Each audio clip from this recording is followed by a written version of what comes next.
อาทิตย์มีประโยชน์มหาศาลต่อมนุษย์เส้นในด้านความร้อนและแสงสว่าง ในทางการแพทย์ความร้อนจากแสงแดดมีประโยชน์ในการฆ่าเชื้อโรคและมีประโยชน์ต่อสุขภาพ เมื่อแสงแดดสัมผัสกับผิวจะเกิดปฏิกิริยาสร้างวิตามินใด แสงอาทิตย์นอกจากจะมีผลดีแล้ว ยังมีผลร้ายหลายอย่างเช่นเป็นอันตรายต่อผิวหนังเฮ็ดให้ผิวหนังไหมเมื่อคนเฮาได้รับแสงแดดจากดวงอาทิตย์หลายอาจเฮ็ดให้เกิดผิวไหม้ได้เป็นต้นแม่นในช่วงตอนเที่ยงจะมีแดดแห้งดวงอาทิตย์คือก้อนก๊าซที่ลอยอยู่ในอวกาศพื้นผิวมีการระเบิดและแปรปรวนอยู่ตลอดเวลาดวงอาทิตย์ประกอบด้วยก๊าซไฮโดรเจนและฮีเลียมเป็นส่วนใหญ่เฉลี่ยประมาณ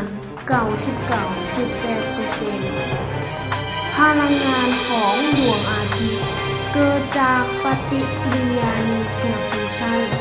โดยการหลอมรวมตัวของก๊าซไฮโดรเจน4อะตอมกลายเป็นฮีเลียม1อะตอม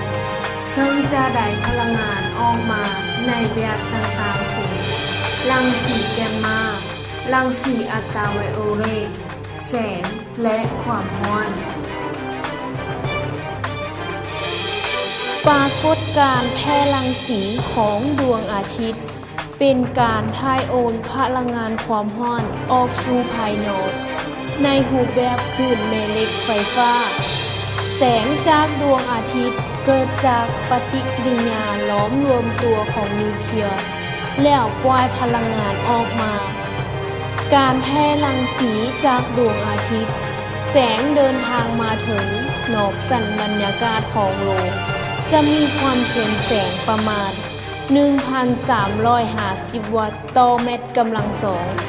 แต่ก่อนจะลงมาถึงพื้นโลกพลังงานบางส่วนต้องสูญเสียไปเมื่อผ่าน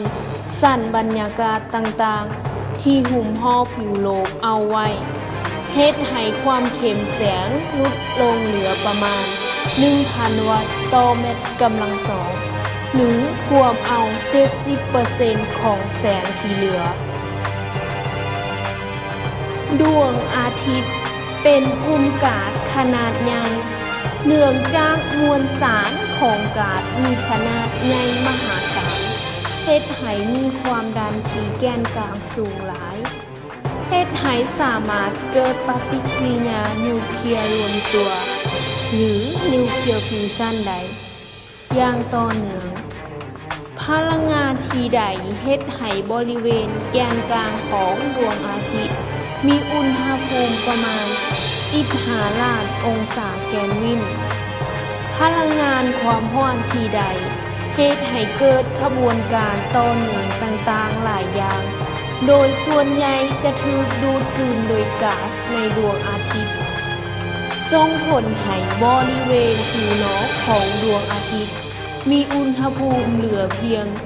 6,000 องศาแกลวินมนุษย์เฮารับความรู้สึก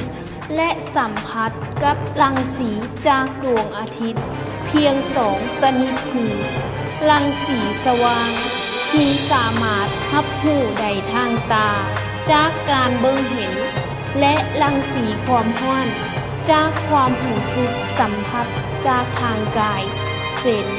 รู้สึกร้อนเมื่อยืนกลางแสงแดดและรู้สึกหนาวในเวลากลางคืนที่บ่มีแสงอาทิตย์ดวงตาของมนุษย์เฮาเห็นแสงดวงอาทิตย์เป็นสีขาวแต่นักวิทยาศาสตร์ใส่ปริซึมสามารถแยกรังสีออกได้มี7สีคือสีม่วงสีครามสีฟ้าสีเขียวสีเหลืองส สีแซดและสีแดงเฮาจะเห็นรังสีทั้ง7ในส่วงฤดูฝนคือสีของหุ่งกินน้ำซึ่งหุ่งกินน้ำเป็นปรากฏการณ์ทางธรรมศาสตร์เกิดขึ้นเมื่อแสงมากระทบกับละอองน้ำในปริมาณหลายจึงเกิดการหักเหของแสงแล้วแยกออกจากกันเป็นหุ่ง7สีบรรดาแสงสีต่างๆที่ได้จากการให้แสงตะเวนประกอบกับแสงสีต่างๆรวมกันหรือบางครั้งเอ่ยว่าแสงสีขาวโดยเกิดจากการรวมตัวของความยาวคลื่นแสงสีต่างๆฐานนิวตันได้เฮ็ดการทดลองโดยใส่แสงจากดวงอาทิตย์เป็นแสงสีขาวกระทบกับแก้วเหลี่ยมเห็นว่าแสงที่หักออกจากแก้วเหลี่ยมจะแยกออกเป็นสีต่างกันแถบสีที่กระจายออกมานั่นเอิ้นว่าสเปกตรัมสเปกตรัมมี2ประเภทคือสเปกตรัมต่อเนื่องและสเปกตรัมบ่ต่อเนื่องสเปกตรัมต่อเนื่องจะมีแถบสีที่เกิดต่อเนื่องกันเช่นสเปกตรัมของวัตถุดำซึ่งหมายถึงวัตถุที่มีคุณสมบัติดูดกลืนแสงบ่สามารถสะท้อนแสงใดสามารถหมายถึงดาวซึ่งก็คือดวงอาทิตย์และยังหมายถึงสายหลอดไฟต่างๆเป็นต้นสเปกตรัมบ่ต่อเนื่องมีการแพร่รังสีเป็นแถบๆเส้นๆเว้นระยะมีความถี่และความยาวขึ้นบางครั้งบ่ต่อเนื่องกันเช่นสเปกตรัมอะตอมไฮโดรเจน